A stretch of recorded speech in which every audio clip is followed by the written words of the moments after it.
लोकसभेची उद्या मतमोजणी आहे, त्यामुळे सगळ्याच उमेदवारांची जी आहे ती धाकधूक वाढलेली आहेत. आपल्या सोबत वर्षा गायकवाड आहेत उमेदवार. ताई, उद्या मतमोजणी आहे, काय वाटतंय, धाकधूक वाढली? बिलकुल नाही, धाकधूक नाही, काही नाही. रोज काम करते तसं तर उद्या रिझल्ट लागेल, परवापासून पुन्हा काम करणार आहे.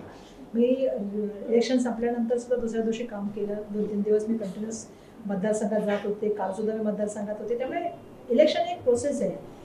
काम करणाऱ्या व्यक्तीला जे आहे ते रोजच काम करावं लागतं. आणि जसं मी आता काही लोकांना सांगितलं की माझ्या वडिलांनी मला एक गोष्ट शिकवली की लोकांशी प्रेम करा, लोकांशी प्रेम करा, पुढच्याशी प्रेम करू नका. त्यामुळे इलेक्शन येत असतात, इलेक्शन जात असतात, आपण आपलं काम करत राहिलं पाहिजे, ही माझी भूमिका आहे. त्यामुळे लोकांचे काम करते. सकाळपासून पण काही लोक माझ्याकडे आलेले आहेत, त्यांचे कामं करते. आता उद्या रिझल्ट लागेल, अपेक्षा आहे की लोक मला आपले आशीर्वाद देतील, काम करणारी व्यक्ती म्हणून मला निवडून देतील अशी मला पूर्ण खात्री आहे. पण खरं तर इंडिया आघाडीला चांगलं समाधानकारक मिळेल, मोदी विरोधी लाट आहे अशा प्रकारची चर्चा होती. नंतर ते काही एक्झिट पोल आलेले आहेत, त्यामध्ये भाजप मोदींना पुन्हा एकदा समर्थन नंतर पाहायला मिळते. याच्यामध्ये कोण आहे बघितलं पाहिजे ना, याच्यामागे किती सट्टेबाजारीचा किती संबंध आहे, याच्यामध्ये किती स्टॉक मार्केटचा संबंध आहे, याच्या मागचं राजकारण काय, किती सरकारी यंत्रणावर दबाव, हे सुद्धा विचार केला गेला पाहिजे. सगळ्या गोष्टी ज्या दिसतात त्या राजकारणामध्ये आपण बघतोय एका छोटे ते मॅथमॅटिक्स आहे. आणि हे मॅथमॅटिक्समध्ये मला तर म्हणणे की हा लोकशाहीवरती खूप मोठ्या प्रमाणामध्ये घाला आहे. ज्यावेळेला आपण मतदान गुप्त पद्धतीने करतो, का करतो की प्रत्येक माणसाला त्याचं पारदर्शक पद्धतीने आणि न घाबरता त्याने मतदान केलं पाहिजे. दुर्दैवाने तुम्ही लोकांच्या मतदानाच्या नंतर 4 तारखेपर्यंत थांबू शकत नाही. 4 तारखेच्या लोकांचं जनमत पोल येईलच ना तुम्हाला. हे करण्यामागचा उद्देश काय? आणि तुम्ही जर बघाल तर सगळ्यांचे सर्वे आणि सगळ्यांचे मापदंड जे आहे ते जवळपास सगळे सेम आहेत. आणि तुम्ही रिझल्ट जर बघाल तर काही ठिकाणी जितक्या सीटा लढलेल्या आहेत, काँग्रेसने तामिळनाडूमध्ये 9 सीटा लढल्या, दिल्यात 13. मी बघितलं आता का ते तुमचा कुठला सर्वे काढला, एक्झिट सर्वे ना, एक्झिटच त्यांनी सांगितलं एक्झिट आहे की बाबा शिंदे आणि ठाकरे शिवसेना एकमेकांविरुद्ध लढतात 13 सीटांवरती. एकाला सांगितलं तुम्ही 9 सीटा मिळणार, एकाला सांगितलं 8 सीटा मिळणार. जेव्हा लढतच नाही माणूस तेवढ्या सीटा येणार कशा? म्हणजे आता मॅथमॅटिक्स मध्ये काहीतरी चुकी आहे, आता त्या सर्वेमध्ये काहीतरी चुकी आहे. मला अशा खूप सर्वेमध्ये मिळाल्या गोष्टी की जिथं माणसं लढत नाही आहेत तिथं माणसांना निवडून आणण्याचं काम केलं. म्हणजे हे सर्वे जे आहे ते एक मोठ्या प्रमाणामध्ये रॅकेट आहे काय हे पण तपासून घेतलं पाहिजे. आणि मुळात म्हणजे लोकशाहीवरती हा सगळ्यात मोठा माझा आरोप आहे की घाला आहे. ज्यावेळी लोक मतदान गुप्त पद्धतीने करतात त्यावेळी लोकांची अपेक्षा असते की 4 तारखेला त्यांच्या मतदान केलेल्या गोष्टीवरती सरकार यावं. ह्याच्याबद्दल तुम्ही आता आधीच बोलून कसं काय सर्वेमध्ये सांगू शकता? 2000 लोकांचे, 4000 लोकांचे, 7000च्या सर्वेवर तुम्ही जनमत कसं तयार करू शकता? तुमचा अंदाज काय आहे महाराष्ट्र आणि संपूर्ण देशामध्ये? माझा अंदाज आहे की उद्या इंडिया आघाडीचं सरकार येईल. आणि महाराष्ट्रामध्ये तुम्ही बघा, आता तुम्ही पण बघितलंय, मी पण बघितलंय, ज्या तऱ्हेने लोकांनी हातामध्ये इलेक्शन घेतलं. म्हणजे मी आता काही लोकांना सांगत होते की मी माझ्या आयुष्याच्या राजकारणामध्ये बघते, म्हणजे माझे 20 वर्ष मी सातत्याने निवडून येते, आमदार आहे. मला कधीच 6 वाजता 300 लोक लाईनमध्ये उभी दिसली नाही. ह्यावेळी लोक उभी होती आणि लोक गेली नाहीत, नंतर 9 वाजेपर्यंत आमच्याकडे चाललं.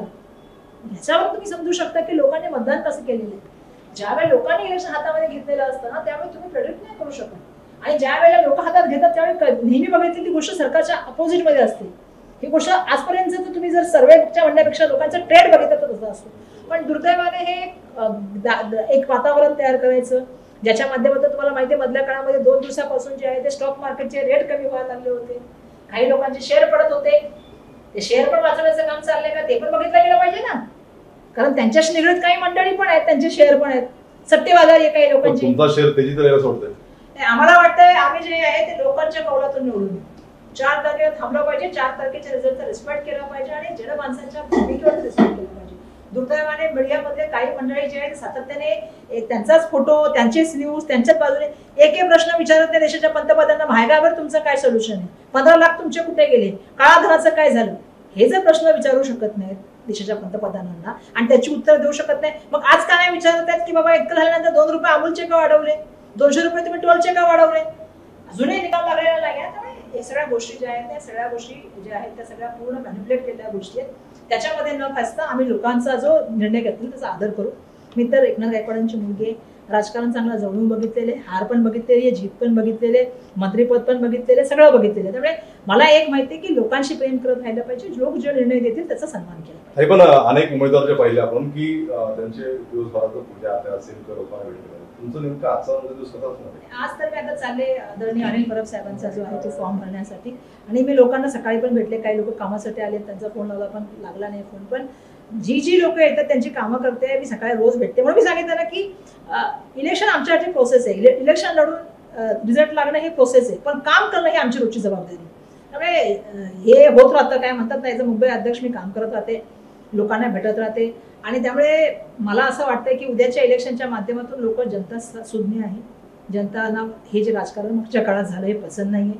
महाराष्ट्रामधलं सुसंस्कृत राजकारण पाहिजे, पुरोगामी राजकारण पाहिजे आणि प्रगत राजकारण पाहिजे. ही पक्ष तोडणं, सरकारी तिजोरीचा वापर स्वतःच्या फंडासारखा करणं हे लोकांना पसंत नाही आणि त्या विरोधामध्ये लोक उतरले मतदानाला, हे माझं मत आहे आणि मला ती भूमिका आजही मान्य आहे. आणि शेवटचा प्रश्न, तुम्हाला किती लीड मिळेल आणि मुंबईमध्ये महाविकास आघाडीचं चित्र काय असेल? मुंबईमध्ये असेल किंवा महाराष्ट्रामध्ये असेल, महाविकास आघाडीचं तुम्हाला चित्र असं दिसेल की काही लोकांच्या पायाखालची वाळू त्या ठिकाणी सरकलेली असेल. हे पहिलं माझं वाक्य. आणि दुसरं, मुंबईमध्ये आम्ही 6च्या 6 सीटामध्ये तुम्ही बघाल पियुष गोयलांना पण तुम्हाला वाटतं थोडं सोपं जाणार. तुमची लीड काय असेल? जी पण लोक देतील तर ती सन्मानाने करायला तयार आहे. असं बघा की मी नेहमी सांगते की मी कॉन्फिडंट आहे. मी नेहमी सगळ्या लोक जनतेचा रिस्पेक्ट करते. जो पण निर्णय असेल त्यामुळे तो मी स्वीकारेन, जो पण निर्णय दिलेला आहे. आणि लोकांच्या सेवेसाठी मी साधत तत्पर आहे.